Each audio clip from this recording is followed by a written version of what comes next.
I'm going to give you a little introduction to the Long View. It's a collection of short personal essays, one for each day of the year. This is the third that I've done in this genre, although it's a little bit larger than the other two. I always start these books with enormous confidence and a pile of notes that I've scrawled on the title pages of books that are beside the bed, or on the covers of filing folders, or in some notebook that I can't find. And that confidence lasts until I'm maybe writing as far as the month of May, and then I start to run out of material. So by July, I'm in a panic, getting up in the middle of the night to write down ideas so that I don't lose them, and I can't afford to lose one. And I think my friends might begin to notice that at that stage in the book, I'm very quiet around them. And that's because I'm listening to everything they say, in case it's something I can use. I pay really unusual attention in church. And I've never dared ask my husband, but I think I actually begin to talk to him in perfect 3-paragraph segments, just like a book entry.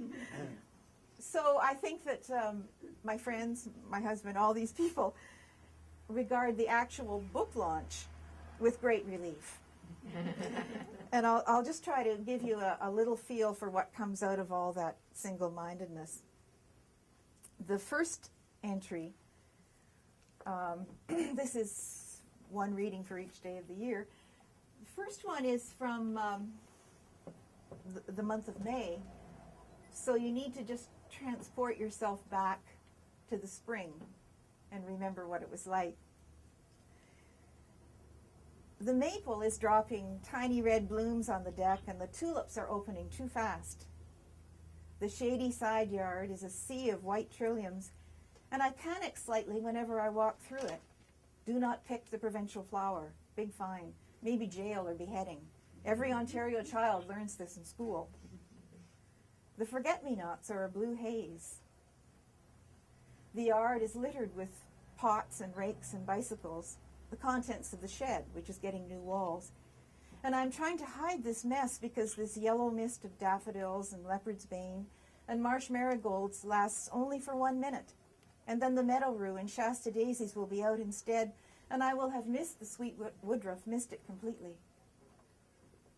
I cannot keep up with all this beauty. Indoors, as temporarily as possible, I note in a detached way dust balls on the stairs. No one has vacuumed for a month. Little clumps of mud have dried on the kitchen floor. I am too driven to care that I am infusing the garden into the house whenever I step inside. It is spring in the north, the blurry, 100 shades of green month of May, before the black flies and mosquitoes come to tell us how we pay for Eden. No matter. Charge what you like for paradise, I say to God who made all this. Only slow down time. I wonder if I could have a little drink of water. Let's see. Any, or coffee even.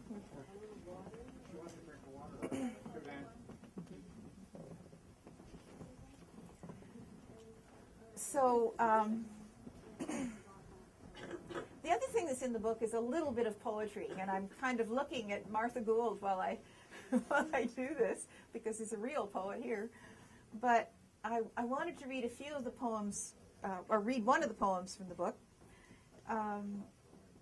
which has to be preceded by the fact that our little grandson spent his very early childhood in the Middle East, and his visits here were few and precious and far between. So I wrote this poem, well, you can tell at what point in one of Elijah's visits it was written. It's called Holy Land, and I expect every grandparent in the room to, burst into tears. Holy Land. When Elijah was here, this was the Holy Land. The plane fled like an angel to Jerusalem, bearing him. Now there is only recently the Holy Land. And here, with its granite and birch and waiting snow, here is yet holy. Golden birch leaves dropping on the ground, here is the city of God, waiting the return of the small one. Thanks.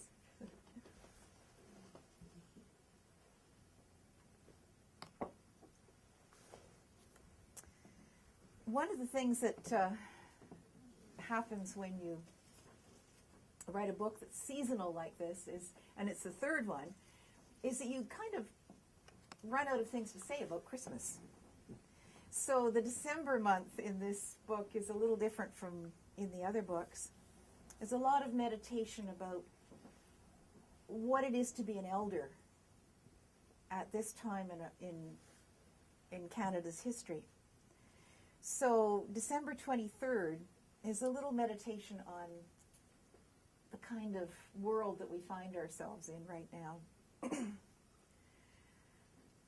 This is the season when elders and youngsters find each other. They collude at gifts for the generation in the middle. They share roles in the Christmas pageant. They bake together if they are fortunate. They talk. This is how things should be, because old and young need to talk.